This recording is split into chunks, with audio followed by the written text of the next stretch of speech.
I'm Lori Cardoza-Moore, and welcome to Focus on Israel.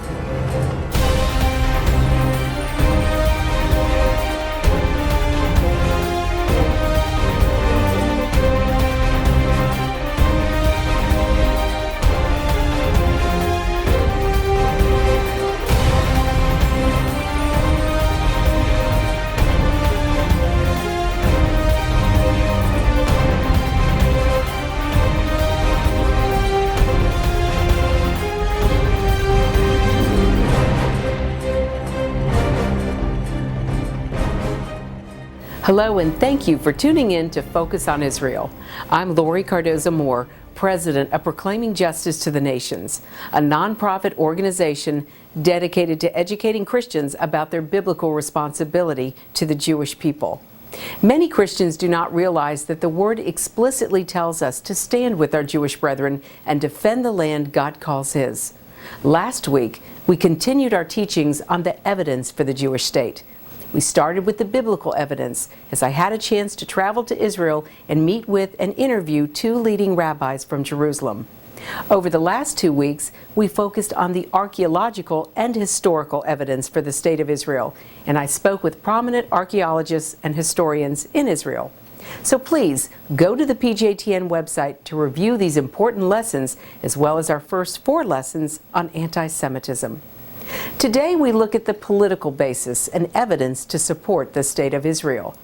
We'll see that there is a political basis for the birth of Israel and that international law gives Israel the right to the land it won during its wars of survival.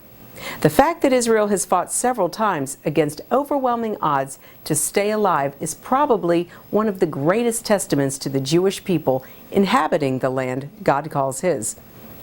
It has only been through God's hand and His miracles that Israel has beaten back its enemies. Modern Jewish history begins with the establishment of the Jewish homeland in 1948. This was foretold in the scriptures in Isaiah 66, verse 8. Years before the birth of the modern Zionist movement, more than 10,000 Jews lived throughout what is today Israel, and that number grew exponentially as extreme anti-Semitism rose in Europe and Russia. In 1917, Britain was issued the mandate for Palestine, which included the Balfour Declaration. It specifically referred to the historical connections of the Jewish people with Palestine and to the moral validity of reconstituting their national home in that country.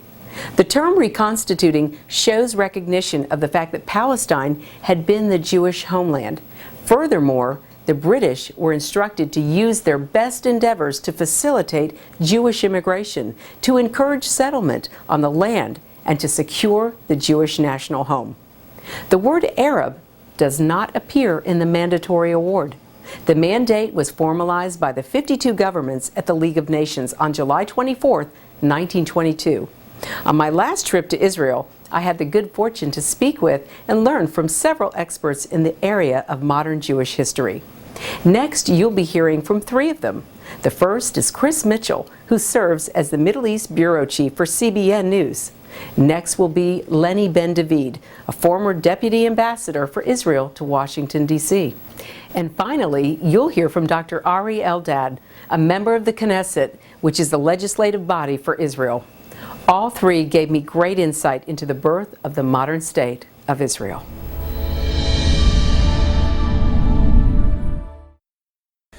One of the forgotten things in history is something called the San Remo Resolution. It was passed in 1920.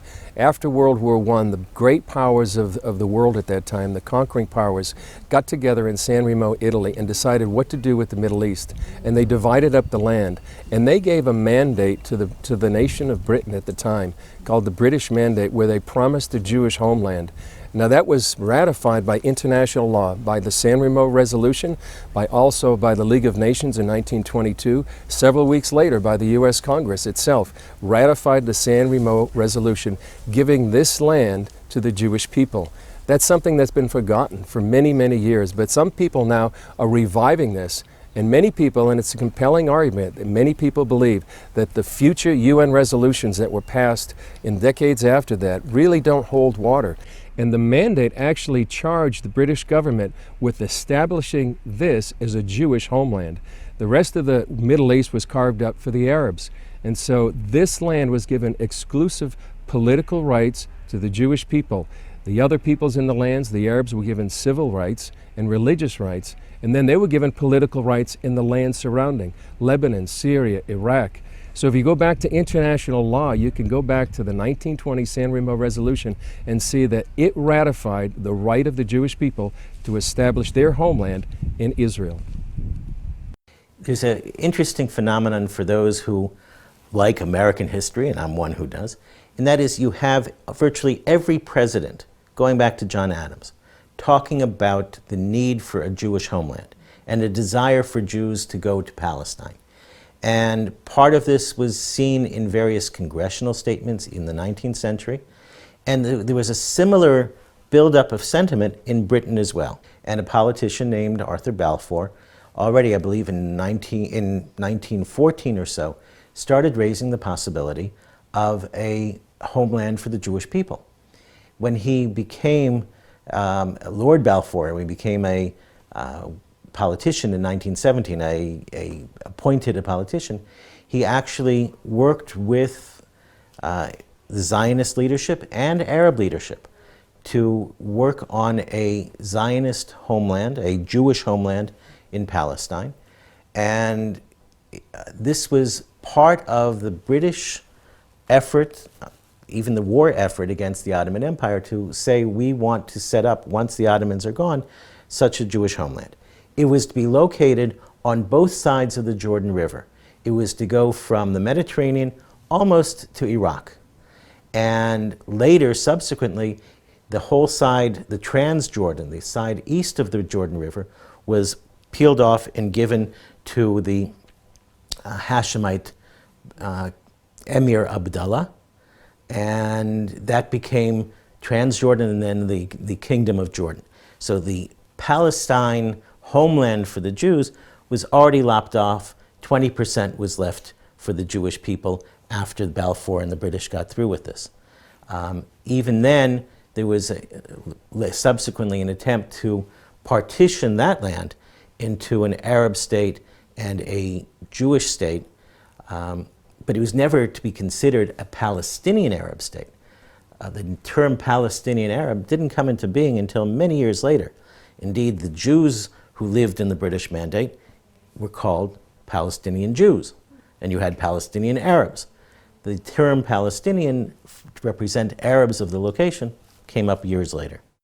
The war is a religious war. For them, Christians and Jews are forever infidels, and they will never, by the Islam, will never be able to recognize the right of any infidel to rule over such a Muslim land. The declaration of Abu Mazen about Temple Mount is just a symptom of his religious war.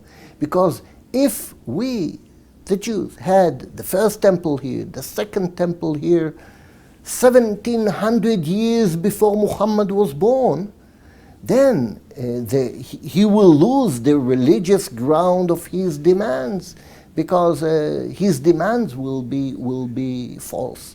So what the Muslims are saying, there never was a temple here. It always was a mosque.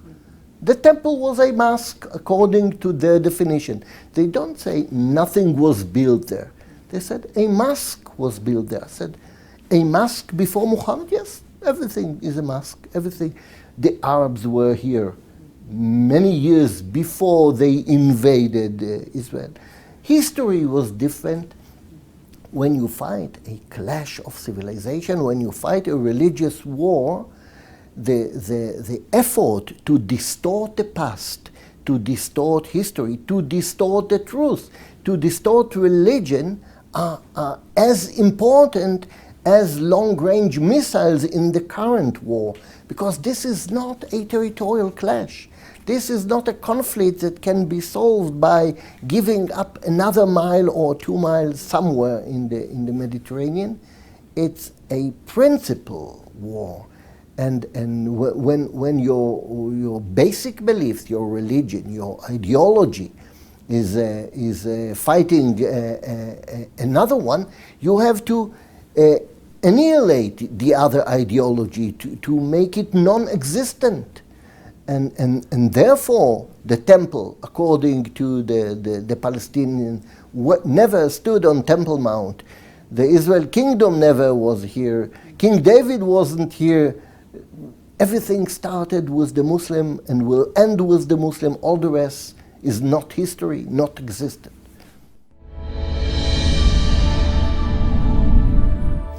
As we can see, several lawful mandates and declarations made by the powers of the world established the State of Israel. Thus, 78 years of nation building beginning in 1870 culminated in the reestablishment of the Jewish state. So Israel's international birth certificate was validated in many ways by the promise of the Bible, uninterrupted Jewish presence from the time of Joshua onward, the Balfour Declaration of 1917, the San Remo Resolution of 1920, the League of Nations Mandate, which incorporated the Balfour Declaration, the United Nations Partition Resolution of 1947, Israel's admission to the UN in 1949, the recognition of Israel by most other states, and most of all, the society created by Israel's people in decades of thriving, dynamic national existence.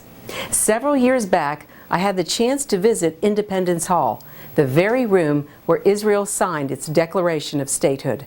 I must admit to having such an overwhelming feeling of awe that biblical prophecy became reality there. If you make a trip to Israel, you must be sure to visit. Unfortunately, the Arab nations surrounding Israel did not agree to any Jewish state and proceeded to attack the new country as the Jewish people danced in the streets. Multiple wars of defense against these aggressors has meant the loss of many lives and territorial gain for Israel. In the Six-Day War of 1967, Israel won control over a large part of its ancient homeland, much of which was ancient Judea. This part of the Middle East is now referred to as the disputed territory of the West Bank. To help you better understand the politics of the West Bank, I'd like to play for you a video piece produced by my friends at Stand With Us, a highly respected pro-Israel organization. Danny Ayalon, former Israel ambassador to the U.S., hosts this fast-paced teaching.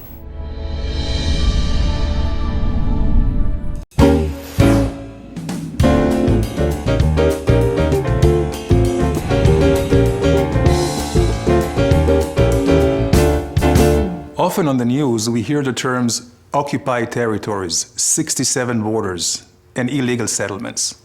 And the story we usually hear sounds very simple.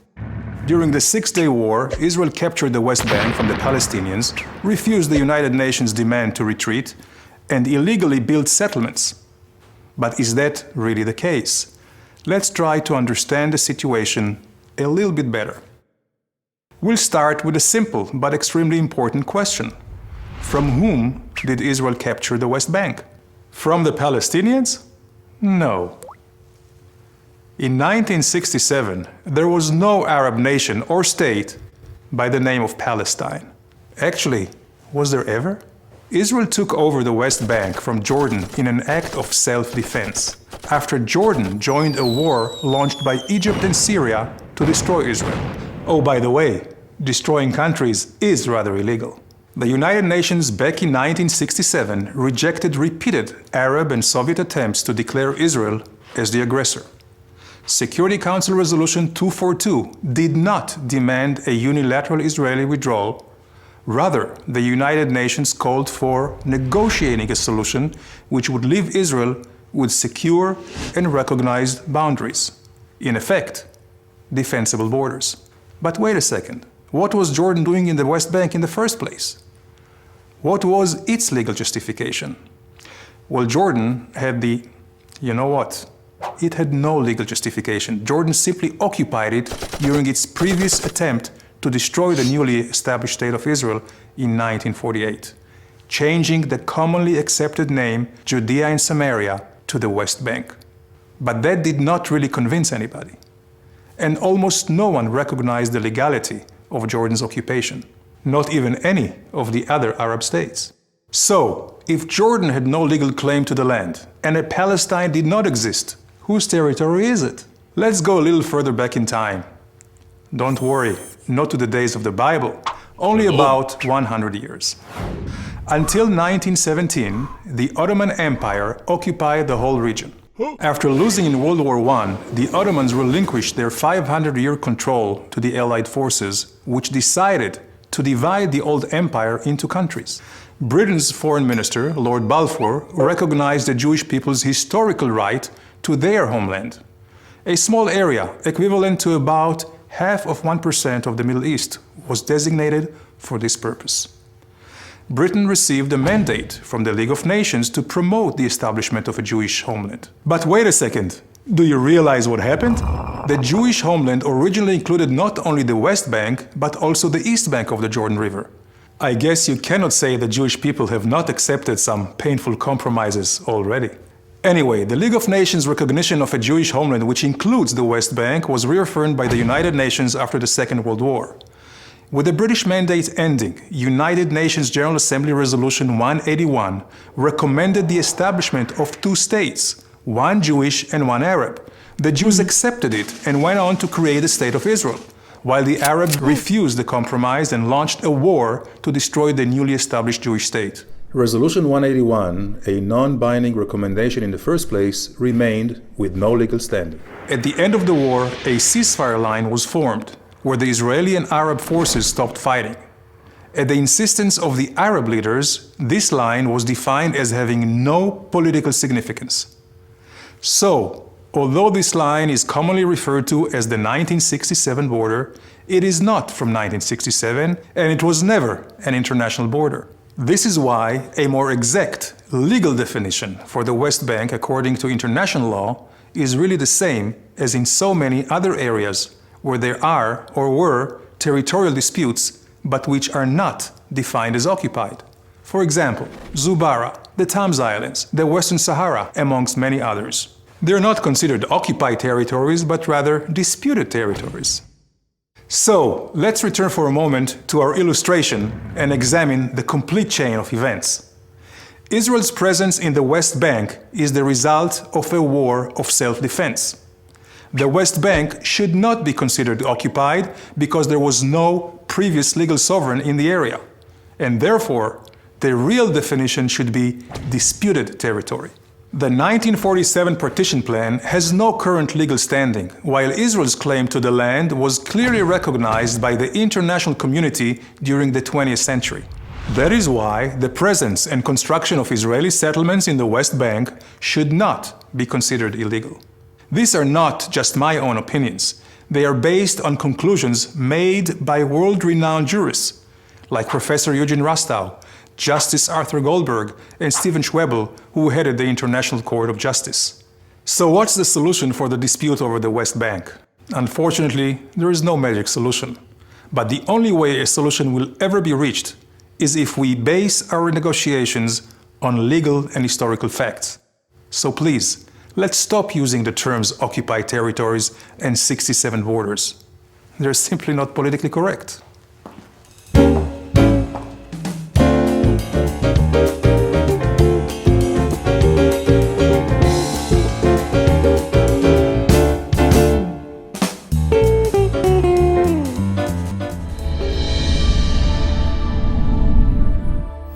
I pray you were enlightened and hopefully a bit entertained by that well-made cartoon. Finding peace in Israel is truly a very serious matter, but if you look at some of the ridiculous claims by Arabs, you almost can't help but laugh. A large issue that Israel deals with in the world's political realm and with its neighbors can be summed up in one word: borders. What and who actually dictates where the border lines are drawn? I spoke with Knesset member Dr. Ari Eldad about this issue while in Israel. I believe you'll find his point of view based solidly in international law and past world history.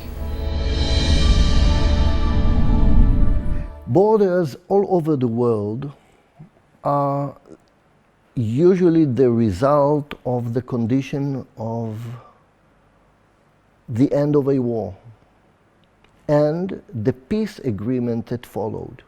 All the borders in Europe were created like that. They were changed. They were changed after the war in 1870, they were changed after First World War, and changed again after Second World War, and now they changed again after the war in the Balkan. And after the nations look at the end result of the war, they may reach an agreement about the border. The borders in Israel only partially agreed upon by the sides as a result of previous wars. We have an internationally recognized border with Egypt. These were the ceasefire lines and the international borders of 1903 and the ceasefire lines of 1949 that later were adopted by both sides, and we have peace agreement. This is an international border. We have an international border with Jordan. That's the Jordan River. We agreed upon in the peace agreement. We have an international border with Lebanon, even though we don't have peace agreement, because this is an older border that was drawn by the Sykes-Picot document toward the end of First World War between Britain and France. But we do not have any recognized border between us and the Palestinians, because they were never a side to any of these wars or any of these agreements. What we call the 67 borders were only the ceasefire lines between Israel and Jordan at the end of the War of Independence. And the ceasefire agreement that was signed in Rhodes specified that these are not the final borders, and these final borders should be agreed upon in any peace agreement. We do not have peace agreement. That's for the 67 lines have no international meaning by the international law. They are not borders.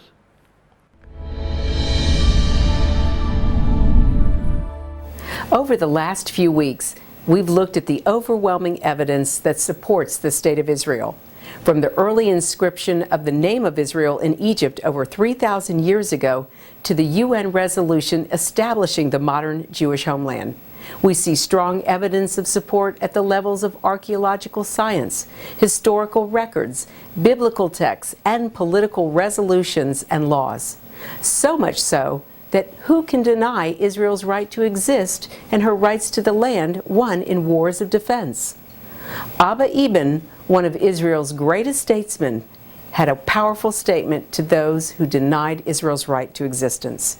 He said, "Nobody does Israel any service by proclaiming its right to exist. Israel's right to exist, like that of the United States, Saudi Arabia, and 152 other states, is axiomatic and unreserved. Israel's legitimacy is not suspended in midair awaiting acknowledgement. There is certainly no other state, big or small, young or old, that would consider mere recognition of its right to exist a favor or a negotiable concession." So, ladies and gentlemen, God's word is true, and He is true yesterday, today, and forevermore.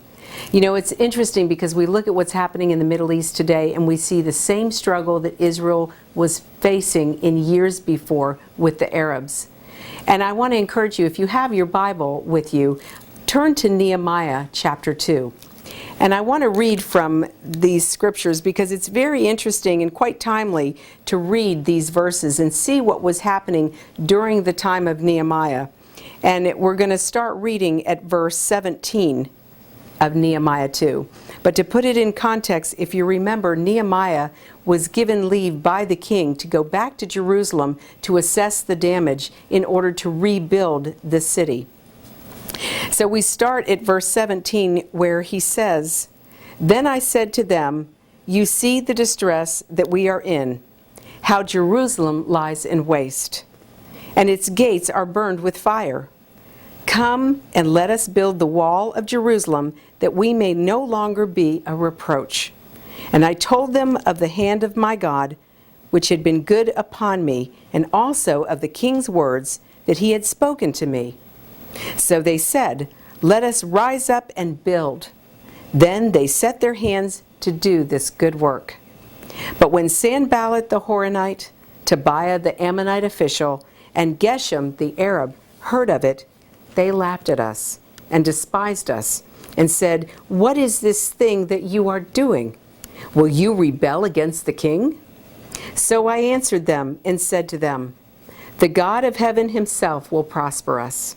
Therefore we, his servants, will arise and build. But you have no heritage or right or memorial in Jerusalem." Just like back in Nehemiah's day, the Arabs all said that they had rights to Jerusalem. And here Nehemiah is confirming that this city belongs to the Jewish people. And God would prosper them. And just like today, God will prosper the Jewish people. He will defend Israel. He will establish them in that land. I want to just thank you, and I hope that we've helped to increase your knowledge and love for the Jewish people today and for the state of Israel. As always, we so appreciate hearing from you.